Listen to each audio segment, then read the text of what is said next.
Chers amis, bonjour. Nous sommes le lundi 14 juillet 2025. Il est 9h30. Quelques news de l'Arménie, de l'Artsakh et de la diaspora arménienne. Tout d'abord, saluons la fête nationale, ici en France, la fête nationale, le 14 juillet. Voilà, donc avec les feux d'artifice ce soir dans de nombreuses villes.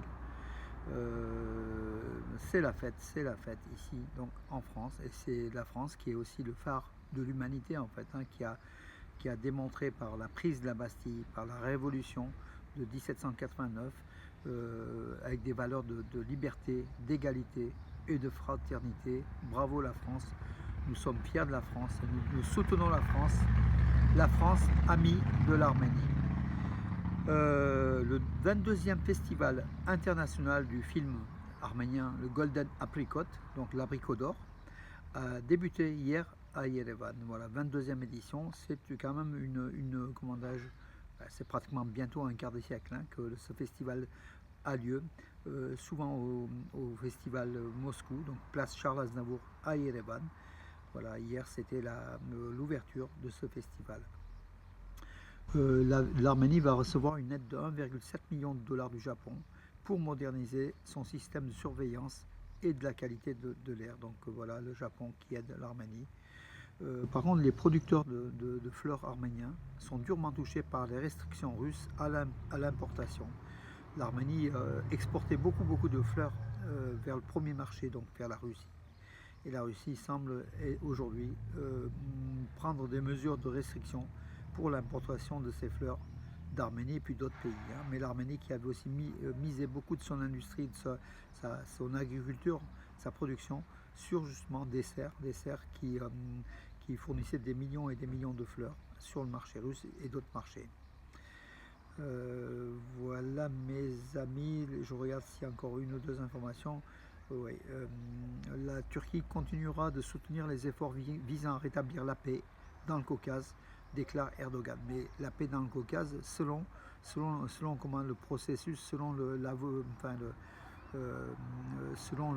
norme turco-azérie, bien sûr. Voilà. Et les Arméniens de l'Artsakh qui poursuivent leur sit-in à Yerevan, donc ils manifestent contre le gouvernement arménien et les restrictions qui frappent les réfugiés, donc notamment en matière de pension. Et puis cette volonté du gouvernement arménien de ne plus parler de l'Artsakh, d'avoir lâché l'Artsakh pour signer le traité de paix qui tarde d'ailleurs à être signé. Le Premier ministre arménien Nikol Pachinian a assisté donc hier à l'inauguration de l'école de musique Valérie Sarkisian dans la ville de Sevan. Donc la ville de Sevan, c'est la ville donc sur les bords du lac Sevan. Hein. Voilà, Nikol Pachinian a été présent à l'inauguration de cette école qui accueille, je crois, 200 élèves. Oui, 200 élèves. Voilà, donc il a dit que cette école de musique fait partie des programmes de construction d'écoles, dont des écoles de musique et des maternelles, 500 écoles et 500 maternelles.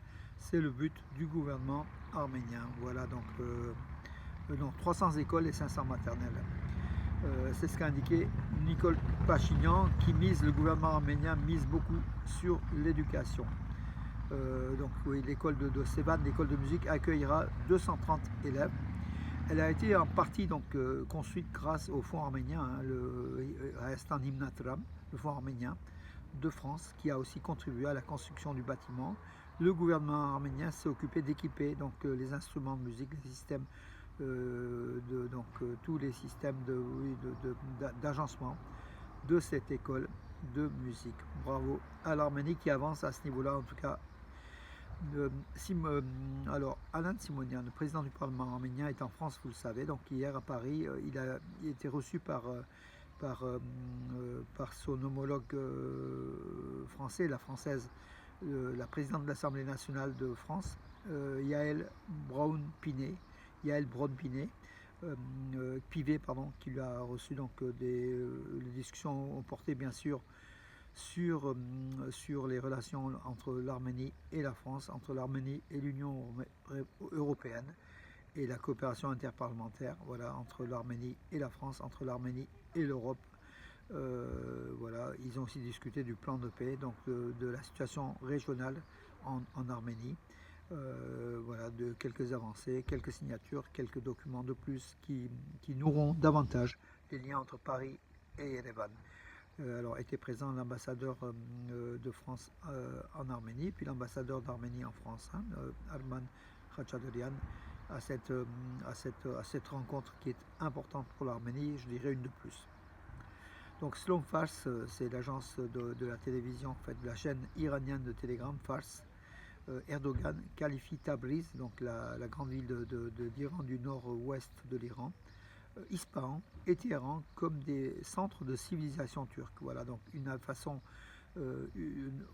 encore une fois de se rappeler de l'Empire ottoman, voilà, de ce nostalgique de l'Empire ottoman, Erdogan, qui veut refaire peut-être un empire sur les bases de la Turquie, qui veut se développer. Donc il pense que ces villes iraniennes sont des villes de civilisation turque, alors que l'Iran a une civilisation de plus de 5000 ans, donc du coup c'est plutôt des civilisations iraniennes, mais il voit l'élément turc bien sûr. Tabriz est peuplé par beaucoup d'Azéris. Téhéran, Ispahan, il y a aussi sans doute des Azéris, mais il voit la civilisation turque un peu partout. C'est un désir d'expansion, hein, un désir d'expansion du dictateur Erdogan. La ministre de l'Éducation, des Sciences, de la Culture et des Sports d'Arménie a assisté en Géorgie à la cérémonie d'inauguration de la maison-musée restaurée de l'écrivain poète Van Derian à Ganzani. C'est un village de l'Akhalkhalahi en Géorgie, hein, c'est la Géorgie, la région arménienne de Géorgie, l'Akhalkhalahi, où Van Derian, que tout le monde connaît, hein, donc est né en 1885. Il est mort par contre en 1920, donc jeune, à 35 ans. Voilà, donc la ministre d'Arménie, Jana Andreasyan, a assisté à l'inauguration de cette maison-musée de Van Derian qui se situe donc, au nord de Gümli en fait, hein, au nord de l'Arménie, voilà, dans la région d'Akhalkhalahi, peuplée comme j'ai dit en majorité par des Arméniens. En sport mes amis, en sport, le boxeur d'Arménie de Gümli, Ovanes Pachkov, affirme: mon objectif est la ceinture de champion du monde ainsi que la médaille olympique de Los Angeles. Il n'a pas participé au JO de Paris, hein. Je pense qu'il était blessé. Alors, des 8 combats professionnels, donc Ovanes Pachkov, il les a gagnés, les 8 il les a gagnés, la majeure partie par des KO. Voilà, Ovanes Pachkov qui est le meilleur boxeur d'Arménie, qui prépare les JO donc de Los Angeles 2028, et en attendant il veut aussi conquérir la ceinture mondiale de boxe. Donc il est dans les poids de 63,5 kg. Voilà. Il a le 2 juillet à Istanbul en IBA Pro 7 Champions Night organisé à Istanbul. Ovanes Pachkov, l'Arménien, a affronté le Sud-Africain Kolisani Ndongeni dans la catégorie des 63,5 kg et s'est imposé au 9e round par KO. Ovanes Pachkov a remporté ainsi la ceinture de champion IBA Pro, sa 8e victoire sur le ring professionnel, mais il veut une ceinture mondiale et il en a les moyens.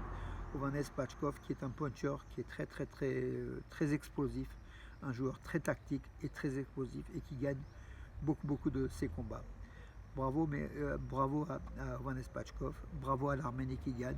Les Arméniens de la diaspora sont derrière l'Arménie, soutiennent l'Arménie à tous les niveaux, cette République d'Arménie chère à Nicole Pachinian, mais aussi pour nous, cette Arménie occidentale dont on est ici, nos gènes, notre ADN est issu de l'Arménie occidentale, autour du lac de Van, Mouche, Van, Bitlis, Diklanagert, Diyarbakir, Malatya, cher à mon ami Khosrow Ildozer, président de l'amicale des Arméniens de Malatya, Kharpert, dont nous on est originaire, beaucoup de régions donc d'Arménie.